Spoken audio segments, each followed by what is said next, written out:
College का दूसरा साल था। सीनियर होने का एक अलग ही एहसास था। फर्स्ट ईयर के छात्र छात्राएं आ रहे थे। इंट्रो का माहौल था। हम सीनियर्स जूनियर्स को रोककर उनसे परिचय ले रहे थे। उनका जवाब सुनकर मजाक उड़ाया करते, किसी की हाइट का, किसी के लुक्स का, किसी के नाम और सरनेम का, किसी के रंग का और बॉडी शेमिंग भी। ऐसा करते कुछ समय बीत गया। अब जूनियर सीनियर का अंतर खत्म हो चला था। अब सबसे बात करते थे, नए ग्रुप बनने लगे थे। ऐसा ही एक हम लोगों का डांस ग्रुप था। सोशल गैदरिंग के लिए डांस की तैयारियां चल रही थीं। हम 12 लड़के लड़कियों का ग्रुप था। भांगड़ा नृत्य तैयार कर रहे थे। सभी बहुत मस्ती करते, लेकिन वो अक्सर अकेली बैठी रहती, बात भी कम करती थी। हम लोग भी ज़्यादा ध्यान नहीं देते थे उस पर। ग्रुप की दूसरी लड़कियां आपस में उसका मजाक उड़ाती थीं। वो चुप रहा करती थी क्योंकि वो जूनियर थी और बाकी लड़कियां सीनियर थीं। दबा हुआ रंग था, दिखने में भी साधारण थी और आंखों पर चश्मा लगा हुआ था। उसका नाम प्रियंका था। डांसर अच्छी थी, इसलिए ग्रुप में होना लाजमी था। एक दिन डांस प्रैक्टिस करते समय मैं फिसल गया। पैर में मोच आ गया। तेज दर्द हुआ। बाकी प्रैक्टिस के दौरान मैं एक बेंच पर बैठा रहा। प्रैक्टिस के बाद एक एक करके सब जाने लगे। मैं बैठा रहा। फिर कुछ देर बाद मैं भी जाने के लिए उठा, लेकिन तेज दर्द की लहर शरीर में दौड़ गई। मैं वापस बैठ गया। किसी ने मेरे कंधे पर हाथ रखा। मैंने पलट कर देखा। प्रियंका मेरे पीछे खड़ी थी। बहुत दर्द है? उसने पूछा। मैंने सहमति में सिर हिलाया। मेरे सामने आकर पैरों के पास बैठ गई। अपना चश्मा निकाल कर उसने बाजू में रख दिया। बिना सिर उठाए मुझसे पैर आगे करने को कहा। मैंने झिझकते हुए पैर आगे कर दिया। वो मेरे पैर को धीरे धीरे इधर उधर घुमाने लगी। मैं दर्द के डर से पैर छुड़ाना चाह रहा था। मेरे कंधे पर हाथ रखो, उसने कहा। मैंने वैसा ही किया। उसने मेरे पैर को पकड़ा और ज़ोर से एक झटका दिया। मेरी चीख निकल गई। दर्द से मैंने उसके कंधे को बहुत ज़ोर से दबाया। मैं पसीना पसीना हो गया। बस हो गया, उसने मेरे पैर को ज़मीन पर रखते हुए कहा। फिर वो मेरे बाजू में आकर बैठ गई और मेरा कंधा सहलाते हुए मेरे नैपकिन से मेरा पसीना पोंछने लगी। मैं आंख बंद करके बैठा रहा। मुझे एक पल भी एहसास नहीं हुआ था कि कोई लड़की मेरे साथ बैठी है। मैंने अपना पूरा बोझ उस पर डाल दिया था। फिर मुझे एहसास हुआ कि मुझे पैर में दर्द नहीं है। मैंने आंख खोलकर पैर को हिला डुला कर देखा। दर्द नहीं था। मैंने आश्चर्य से उसकी तरफ देखा। वो मुस्कुरा रही थी। बिना चश्मे की उसकी बड़ी बड़ी आंखें बेहद खूबसूरत लग रही थीं। अजीब सी कशिश थी उन आंखों में। आत्मविश्वास से लवरेज अपनी ओर खींच रही थी। मैं खो गया। चलो खड़े होकर देखो, उसकी आवाज़ ने मुझे जैसे नींद से जगा दिया। मैं उसका सहारा लेकर खड़ा हो गया। दर्द का नामो निशान नहीं था। तुम तो जादूगर हो, मैंने उसकी ओर देखकर कहा। मुझे नहीं पता था कि मैं उसे जादूगर पैर ठीक करने के लिए कह रहा था या उसकी खूबसूरत आंखों के लिए। वो खिलखिलाकर हंस पड़ी। ऐसा कुछ नहीं है, मैं स्पोर्ट पर्सन हूँ, हमें यह सिखाया जाता है, उसने सहजता से कहा। उस वाक़या के बाद मैं उससे अक्सर बातें करने लगा। हम ढेर सारी बातें करते। मैं जितना उससे मिलता, बातें करता, वो उतनी ही सुंदर लगती। वह एक संपूर्ण व्यक्तित्व थी। वो हर लिहाज से सुंदर थी। हमें नहीं मालूम था कि हमारे बीच क्या रिश्ता था, लेकिन जो भी था बेइंतहा खूबसूरत था। हम आज भी मिलते हैं, बातें करते हैं, साथ में हंसते हैं। उसकी बातें, उसकी हंसी सारी उदासी दूर कर देती है। क्या वो सांवली है? अगर वो सांवली है, इसलिए ऐसी है, तो भगवान से यही मांगता हूँ कि दुनिया की हर रचना सांवली हो, सिर्फ सांवली हो। प्रियंका ने मुझे सहारा देकर खड़ा किया। अब मुझे दर्द ना के बराबर था। मैंने उसका आभार व्यक्त किया और अपना बैग कंधे पर पकड़कर मैं अपनी बाइक की तरफ चल पड़ा। घर पहुंचकर सीधा कमरे में गया और शावर लेने बाथरूम में घुस गया। शावर के बाद अब थोड़ा ठीक लग रहा था। बिस्तर पर लेटा सा था कि झपकी लग गई। तभी पैर सहलाए जाने का एहसास हुआ। देखा तो प्रियंका सामने बैठी थी और बड़ी संजीदगी से पैर पर हल्के हल्के मालिश कर रही थी। फिर उसने सिर उठाकर मुस्कुराते हुए मेरी तरफ देखा। मैं बड़ी बड़ी जीवंत आंखें जैसे पूछ रही हूँ कि अब ठीक हो। मैं चौंक कर उठा। सामने कोई नहीं था। झपकी लगने के कारण एक छोटा सा सपना देख डाला था, पर सपने में प्रियंका ही क्यों? मैंने सिर को झटका और बाहर हॉल में आ गया। टीवी चलाकर बैठ गया और बेवजह चैनल पलटने लगा, लेकिन ना जाने क्यों कहीं मन नहीं लग रहा था। अजीब सी बेचैनी हो रही थी।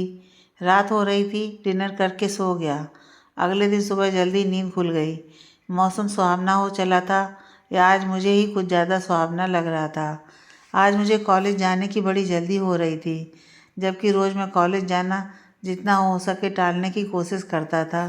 तैयार होकर कॉलेज पहुंचा। कम ही स्टूडेंट आए थे उस वक्त। मैंने चारों ओर नज़र दौड़ाई, जैसे कुछ ढूंढ रहा हूँ। फिर कैंटीन में चला गया। वहाँ मेरे डांस ग्रुप के दोस्त बैठे थे। मन वहाँ भी नहीं लगा। फिर क्लासेस शुरू हो गई और शाम हो गई। डांस प्रैक्टिस के लिए पहुँचा। वो वहाँ दिख गई, हमेशा की तरह कोने वाली कुर्सी पर बैठी थी। मैं उसके पास चला गया। हाय, कैसी हो? मैंने उससे कहा। उसने सिर उठाकर देखा तो मुझे देखकर मुस्कुराई। फिर मेरे पैर की तरफ देखा। हेलो, अब पैर कैसा है? बिल्कुल ठीक है। तुम बहुत अच्छी डॉक्टर हो, मैंने हंसकर कह दिया। वो भी खिलखिलाकर हंस पड़ी। हंसते हुए वो बहुत प्यारी लग रही थी। चलो प्रैक्टिस स्टार्ट करते हैं। तभी रमन ने आवाज़ लगाई। हम डांस करने लगे। आज मैं उसके बगल में ही डांस कर रहा था। उसका बाजू में होने का एहसास मुझे एक अजीब सुकून दे रहा था। वो वाकई अच्छी डांसर थी। ऐसा रोज़ का रूटीन हो गया था। हम अब पहले से ज़्यादा बातें करने लगे, एक दूसरे को जानने की कोशिश करने लगे। उसने बताया कि वो इकलौती संतान है। उसके पापा का कपड़ों का बिजनेस था, जो बहुत अच्छा चल रहा था। वो अपने माँ बाप की बहुत लाडली थी। वो डॉक्टर बनना चाहती थी। मुझे उसको देखे बिना एक खालीपन सा लगने लगा था। वो भी मुझसे मिलने का बहाना ढूंढा करती थी। साफ था कि आग दोनों तरफ लगी हुई थी। रुकावट सिर्फ इतनी थी कि पहल कौन करे। आखिर एक दिन मैंने तय कर लिया कि मैं उसको अपने दिल की बात कह ही दूंगा। सुबह से जल्दी उठ गया, फटाफट नहा धोकर तैयार हुआ। बिना नाश्ता किए ही कॉलेज की तरफ चल दिया। कॉलेज पहुंचकर प्रियंका को ढूंढने लगा। वो क्लास में नहीं थी। मैं लाइब्रेरी गया। वो वहाँ भी नहीं थी। मैं कैंटीन पहुँचा। वहाँ भी वो कहीं दिखाई नहीं दे रही थी। मैं थोड़ा बेचैन हो गया। वहीं कैंटीन में बैठ गया और सोचने लगा कि वो कहाँ हो सकती है। तभी ख्याल आया कि ऑडिटोरियम के सामने वाले गार्डन में होगी। हम अक्सर वहीं बैठकर बातें किया करते थे। मैं वहाँ पहुँच गया।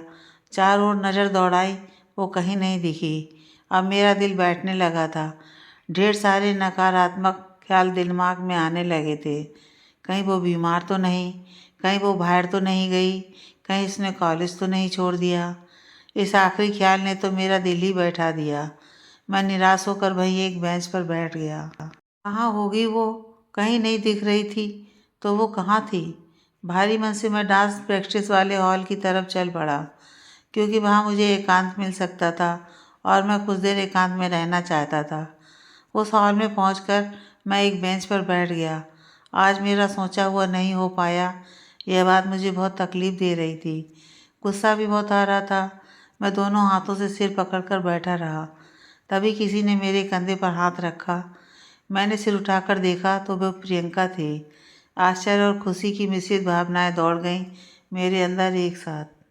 मैंने तेजी से उठकर अनायास ही उसको गले से लगा लिया। ओहो, क्या बात है? क्या हो गया? उसने असमंजस में पूछा। मुझे एहसास हुआ कि मैंने उसे पकड़ रखा है। मैंने धीरे से उसे छोड़ दिया। कुछ बताओ भी, क्या हो गया? उसने प्रश्नवाचक मुस्कुराहट के साथ फिर से पूछा। तुम कहाँ थी? मैं पूरे कॉलेज में तुमको ढूंढ रहा था, मैंने शिकायत की। मैं आज देर से कॉलेज आई थी, लेकिन तुम मुझे क्यों ढूंढ रहे थे? उसने फिर पूछा। मैं हकलाने लगा। मेरी बोलती बंद थी। कुछ नहीं सूझ रहा था कि क्या कहूँ, कैसे कहूँ। बड़ी तैयारी करके आया था। खुद को बहुत स्मार्ट समझता था। हर किसी से मुंह पर बेहिचक कुछ भी बोल देता था, लेकिन आज घिघी बन गई थी। सारी स्मार्टनेस फुर्र हो चुकी थी। गला सूख रहा था। तुम कुछ कहना चाहते हो? मुझे ऐसा लगता है, उसने मेरा हाथ अपने हाथ में लेते हुए कहा। मैंने अपने बैग से उसके हाथ से में एक लिफाफा पकड़ा दिया। ये क्या है? पूछते हुए उसने लिफाफा ले लिया। फिर मैंने बैग से एक कोल्ड ड्रिंक की बोतल निकाली और उसमें से एक घूंट मारकर बेंच पर अपनी तरफ रख दी। उसने लिफाफा खोला। उसमें एक खत था जिसमें लिखा था, प्रियंका, बड़ी हिम्मत करके ये खत लिख रहा हूँ। मैं हर वक्त सिर्फ तुम्हारे बारे में सोचता हूँ। मैं तुमसे कहना चाहता हूँ कि आई लव यू टू मच। देखो, कोई दबाव नहीं है कि तुम इकरार ही करो। अगर तुम भी मेरे बारे में ऐसा ही सोचती हो और तुम्हारा जवाब हाँ है, तो बाजू में रखी इस कोल्ड ड्रिंक की बोतल से एक घूंट पी लेना। अगर तुम ऐसा नहीं करोगी तो भी मैं बुरा नहीं मानूंगा और हम हमेशा आगे भी अच्छे दोस्त बने रहेंगे। पढ़ रही थी और मेरे हाथ कांप रहे थे। उसने खत पढ़ा, फिर चुप हो गई। मेरा दिल जोर जोर से धड़कने लगा। उसने बिना कुछ कहे अपना बैग उठाया, उसमें से एक लिफाफा निकाला और मेरी तरफ बढ़ा दिया।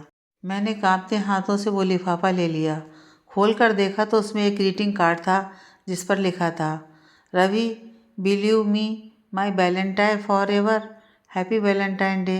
और मुझे तो याद ही नहीं था कि आज वैलेंटाइन डे है। मैंने आश्चर्य से उसकी तरफ देखा। वो मुस्कुराते हुए कोल्ड ड्रिंक पी रही थी। मेरी खुशी का ठिकाना नहीं था। मुझे लग रहा था कि मैं कहीं पागल ना हो जाऊं। तभी वो उठकर मेरे गले लग गई। मैंने भी उसको अपनी बाहों में कस लिया और फुसफुसाकर कहा, I love you Priyanka. I love you too Ravi, उसने भी धीरे से कहा। प्रियंका के इकरार के बाद मेरे पैर धरती पर नहीं पड़ रहे थे। आज मुझे दुनिया की हर चीज़ खूबसूरत लग रही थी। कॉलेज से घर लौटते वक्त मुझे वो लोग भी अच्छे लग रहे थे जिनकी सूरत भी मुझे पसंद नहीं थी। आज मुझ जैसा लड़का जो इतना टूटा हुआ था कि उसने तय कर लिया था कि अब किसी भी लड़की से कभी दिल नहीं लगाएगा, वो भी फिर से प्यार में पड़ जाएगा, यह सोचा ही नहीं था। मेरे लिए दुनिया फिर से हसीन हो गई थी। प्रियंका ने एहसास दिलाया कि जीना कभी नहीं छोड़ना चाहिए। एहसानमंद था मैं उसका। घर पहुंचकर सीधे अपने कमरे में चला गया। आज किसी से बात नहीं करनी थी, बस अकेले रहना था प्रियंका के ख्यालों के साथ। मेरे और उसके ख्याल के बीच में मैं किसी और ख्याल को नहीं आने देना चाहता था। उसके बारे में सोचते सोचते मैं कब सो गया मुझे पता ही नहीं चला। मेरी नींद माँ की आवाज़ से खुली, रवि कब तक सोता रहेगा, रात हो गई है, उठ और खाना खा ले। मैं अकबकाकर उठा। घड़ी की तरफ देखा तो रात के 10:15 बज रहे थे। मैं फटाफट उठा और मुंह धोकर डाइनिंग टेबल पर पहुंच गया। क्या हुआ तेरे को? शाम को आके सो गया और अब उठ रहा है। अब रात नींद कैसे आएगी? माँ ने डांटने वाली टोन में कहा। मैं चुप रह गया। क्या बताता उनको कि आज मुझे क्या खुशी मिली है। और रात को सोना कौन चाहता था? मुझे तो उसे याद करना था रात भर, उसके एहसास को जीना था आंखें खोलकर। खाना खाकर वापस अपने कमरे में जाकर पढ़ने बैठ गया। पढ़ने में मन कहाँ लग रहा था, बार बार उसका चेहरा सामने आ जाता था। कुछ देर पढ़ने की कोशिश करने के बाद पलंग पर लेट गया और उसके साथ बिताया दिन याद करने लगा। सोचते सोचते कब नींद आ गई मालूम नहीं पड़ा। अब रोज़ कॉलेज में हम साथ रहने लगे, बस एक दूसरे में खोए। सब कुछ बहुत अच्छा चल रहा था। एक दिन डांस क्लासेस में पहुंचा तो देखा कि उसकी और सोनम की बहस हो रही है। मेरे पहुंचते ही दोनों चुप हो गईं और जब मैंने जानने की कोशिश की तो प्रियंका वहाँ से बिना कुछ बोले चली गई। सोनम मेरी अच्छी दोस्त थी। मैंने सोनम से पूछा कि क्या हुआ। उसने बताया वो तुमसे दूर रहने को कह रही थी, तो मैंने कह दिया कि रवि तुमसे पहले मेरा दोस्त है। बस इसी बात पर बहस हो गई। पता नहीं क्यों वो तुमको लेकर इतना पजेसिव क्यों है। क्या तुम्हारा अफेयर तो नहीं चल रहा उससे? मैं घबरा गया क्योंकि प्रियंका ने मना किया था कि किसी को बताना नहीं था और मैंने उसको प्रॉमिस किया था। अरे नहीं, डांस के कारण अच्छे दोस्त बन गए हैं इसलिए ऐसे रिएक्ट किया होगा। मैं भी तो तुम्हारी दोस्त हूँ, मैंने तो कभी ऐसे रिएक्ट नहीं किया। उसने मेरी फिर से बोलती बंद कर दी। अरे छोड़ना यार, कहाँ छोटी छोटी बातों को दिल से लगाती है। मैंने उसको टालते हुए शांत किया। हाँ ठीक है, तेरे कारण ख़त्म कर रही हूँ इस बात को, उसने अप्रत्यक्ष रूप से धमकी देते हुए कहा। मैं वहाँ से निकल गया और प्रियंका को ढूंढने लगा। वो कहीं नहीं मिली। उसकी क्लासमेट से पूछा तो उसने बताया कि वो घर चली गई है। घर चली गई, वो भी मुझसे बिना मिले? ऐसा क्या हो गया? ज़रूर कोई बड़ी बात हुई होगी। अब मैं बेचैन होने लगा था। लग रहा था जैसे धड़कन रुक जाएगी। अब वो कल ही मिलेगी। कल तक मैं इंतज़ार कैसे करूँगा? और गुस्से में वो कल भी नहीं आई तो 2-3 दिन नहीं आई, नहीं, मुझे आज ही मिलना है। मिलना ही होगा, चाहे कुछ भी हो जाए। पता नहीं उसके मन में क्या है, मैं इंतज़ार नहीं कर सकता। पर कैसे? मैंने तय कर लिया कि मैं उसके घर जाऊंगा, चाहे कुछ भी हो जाए। मैं अपनी बाइक पर उसके घर की तरफ चल पड़ा। कॉलेज से करीब 15-16 किलोमीटर दूर उसका घर था। मैं उसके घर पहुंचा। वो एक 2 मंजिला मकान था। सामने बाउंड्री वाल में एक गेट लगा था। गेट के बाद खुली जगह थी जिसमें बागवानी की हुई थी। मैं गेट खोलकर खुली जगह से गुजरकर उसके दरवाजे पर पहुंचा। डोरबेल बजाई। प्रियंका की मम्मी ने दरवाज़ा खोला। आंटी, मैं रवि हूँ, प्रियंका के कॉलेज का दोस्त। मैंने अपना परिचय दिया। हाँ, जानती हूँ तुम्हें, अंदर आओ। उसकी मम्मी ने दरवाजे से हटते हुए मुझे सोफे पर बैठने का इशारा किया। मैं सोफे पर बैठते हुए सोच रहा था कि उसने अपनी मम्मी को मेरे बारे में क्या बताया होगा। पिंकी, तुम्हारा दोस्त मिलने आया है, आंटी ने सीढ़ी की तरफ ऊपर देखते हुए आवाज़ लगाई। तो इसका घर का नाम पिंकी है, मैं सोचने लगा। आंटी सामने की तरफ बने किचन में चली गईं। प्रियंका सीढ़ी से नीचे उतरते हुए दिखी। मुझे देखकर चौंक गई। जल्दी जल्दी उतरकर मेरी बाईं तरफ रखे छोटे सोफे पर बैठते हुए मेरी ओर झुकते हुए फुसफुसाकर बोली, तुम यहाँ क्या कर रहे हो? तुमसे मिलने आया हूँ। तुम बिना मिले कॉलेज से घर आ गई। मैंने शिकायत करते हुए जवाब दिया। वो चुप हो गई। तभी उसकी मम्मी पानी लेकर आ गईं। मैंने पानी पिया क्योंकि मुझे उसकी बहुत ज़रूरत थी। मेरा गला सूख रहा था। तभी प्रियंका ने अपनी मम्मी से कहा, मम्मी, मैं रवि के साथ छत पर जा रही हूँ। उसकी मम्मी ने हामी भरी और हम छत पर आ गए। वहाँ भी बहुत सारे गमले रखे हुए थे। वहीं रखी बांस की कुर्सियों पर हम बैठ गए। तुमने अपनी मम्मी को मेरे बारे में क्या बताया? मैंने उससे पूछा। बस यही कि तुम दोस्त हो मेरे। वो छोड़ो, तुम यहाँ क्यों आए हो ये बताओ। उसने उल्टा मुझसे ही पूछा। क्या हुआ था सोनम के साथ? मैंने पूछा। नाम भी मत लो उसका, मुझे कुछ नहीं बताना। उसी से क्यों नहीं पूछते? उसने बहुत गुस्से में कहा। मैंने प्यार से जिद की क्योंकि वो बहुत नाराज़ थी। तब उसने बताया। वो क्या समझती है अपने आप को? मैं जब डांस प्रैक्टिस के लिए पहुंची तो मुझसे कहती है कि तू रवि के पीछे क्यों पड़ी रहती है? क्या लगता है तेरा चक्कर चल रहा है उसके साथ? देख, मैं और रवि 2 साल से साथ हैं और मैं उसको बहुत पसंद करती हूँ और वो भी मुझको पसंद करता है। तू बीच में मत आ, मैं तेरा जीना हराम कर दूँगी इस कॉलेज में और पता नहीं क्या क्या। ये बताते बताते वो सुबकने लगी। मैंने उसके हाथ पर थपकी देकर उसे शांत करने की कोशिश की। वो आगे बताने लगी। मुझे भी गुस्सा आ गया। मैंने कहा कि ये बात तू रवि को बोल, वो तेरे को पसंद करता है, तू उसको पसंद करती है, इससे मेरे को क्या लेना देना? मैं उसकी अच्छी दोस्त हूँ और तू कौन होती है मेरे को सिखाने वाली कि मैं किससे दोस्ती करूँ किससे नहीं। तू मेरी अम्मा मत बन। उसका ये रूप मैंने पहले कभी नहीं देखा था। वो गुस्से में तमतमा रही थी। वो मुझसे बोलती है कि कभी अपना चेहरा आईने में देखा है? काली कलूटी 5 फुट की, चश्मा लगाती है, ऐसा लगता है चिड़ियाघर से आई है। और मेरे को देख। इस बात ने मेरा गुस्सा और बढ़ा दिया।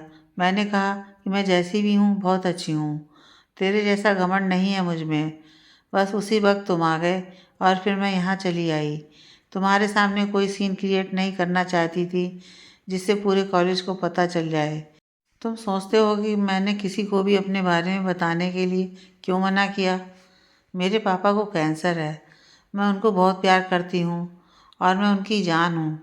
मैं नहीं चाहती कि उनको ज़रा सा भी दुख हो। इतना कहकर वो बिल्कुल चुप हो गई। उसके पापा के बारे में सुनकर मैं अवाक रह गई। मुझे बहुत झटका लगा कि उसके हंसते मुस्कुराते चेहरे के पीछे इतना बड़ा दर्द है। मुझे सोनम की उसके रंग रूप पर किए कमेंट पर बहुत गुस्सा आ रहा था। मैं बिल्कुल भी पसंद नहीं करता था कि किसी को उसके रंग रूप से जज किया जाए। मैं इस बात के सख्त खिलाफ था और आज भी हूँ। मैंने जीवन में बहुत सारे गोरे लंबे सुंदर इंसानों को देखा है जो कि दिल के बहुत काले होते हैं।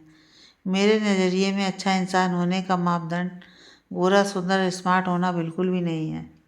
मैंने तय किया कि कल कॉलेज में इस बारे में सोनम से बात ज़रूर करूँगा। मैं भी बहुत भावुक हो गया था। मैंने उससे कहा, पिंकी, मैं वादा करता हूँ कि कभी भी किसी को भी अपने बारे में ना तो पता चलने दूंगा और ना ही मैं बताऊंगा। चाहे कुछ भी हो जाए, तुम्हारा सम्मान कभी कम नहीं होने दूंगा। उसने बड़े प्यार भरी नज़रों से उसे देखा और कहा, रवि, क्यों आए हो तुम मेरी ज़िंदगी में?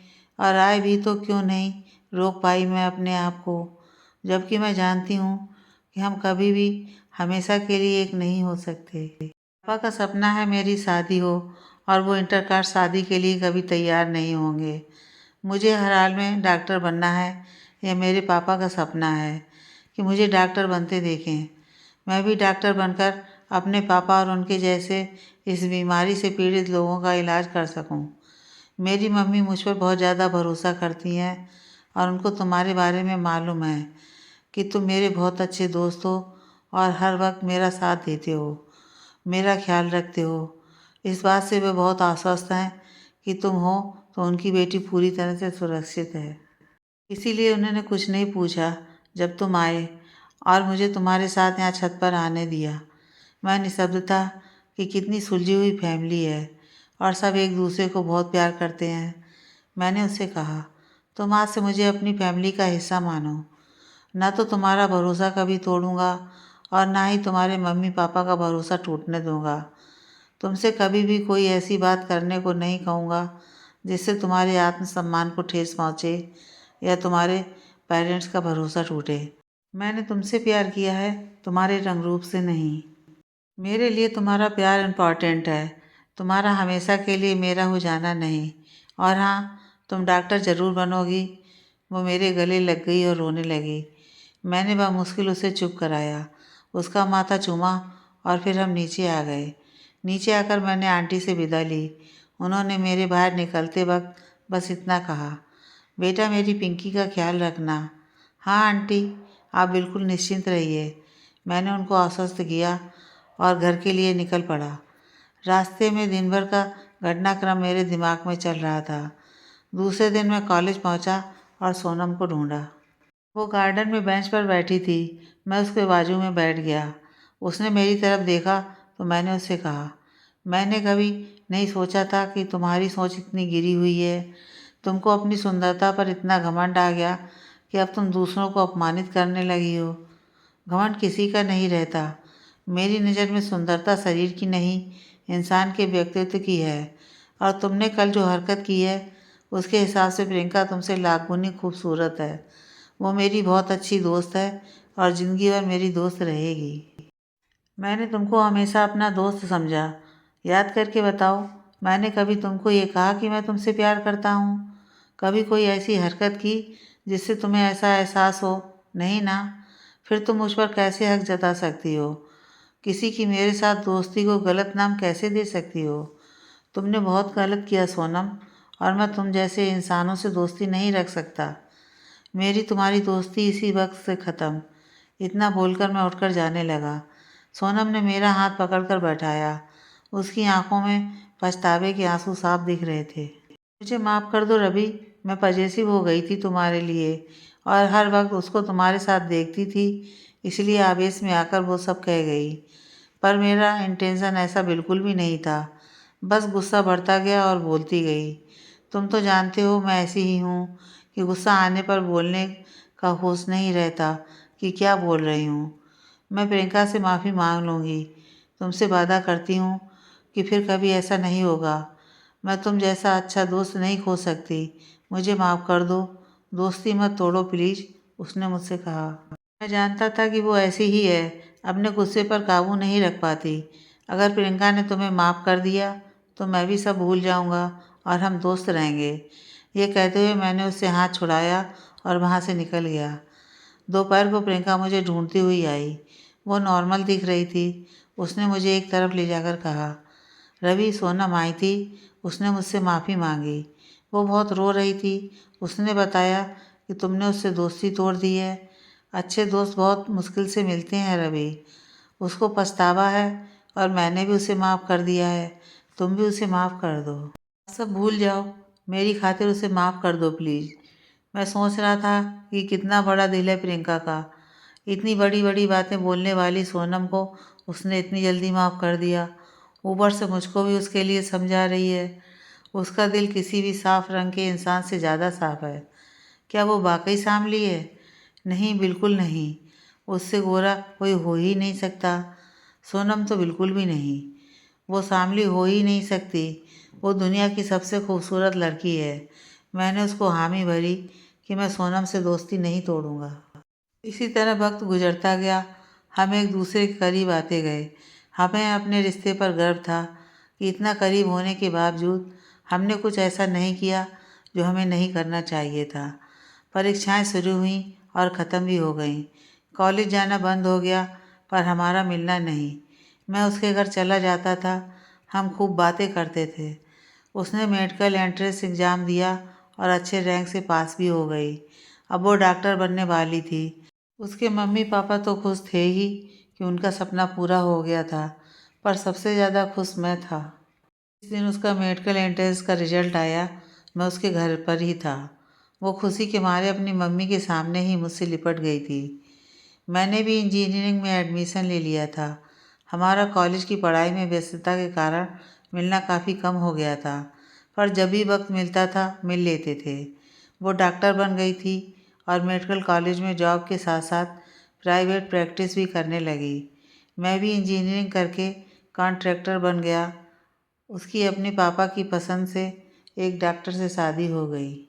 उसकी शादी के 1 साल बाद उसके पापा गुजर गए, लेकिन उसको संतोष था कि उसने अपने पापा का सपना पूरा किया और उनका मान भी रखा। आज वो एक कैंसर हॉस्पिटल की मालकिन है, जिसका नाम उसने अपने पापा के नाम पर रखा है। मैंने भी शादी कर ली, बहुत कम, पर हम परिवार सहित आज भी मिलते हैं और सोचते हैं कि हम अपने इस रिश्ते को क्या नाम दें। प्रियंका ने साबित कर दिया कि वो रंग से सांवली होकर भी सांवली नहीं थी। आज कोई नहीं देखता कि उसका रंग क्या है।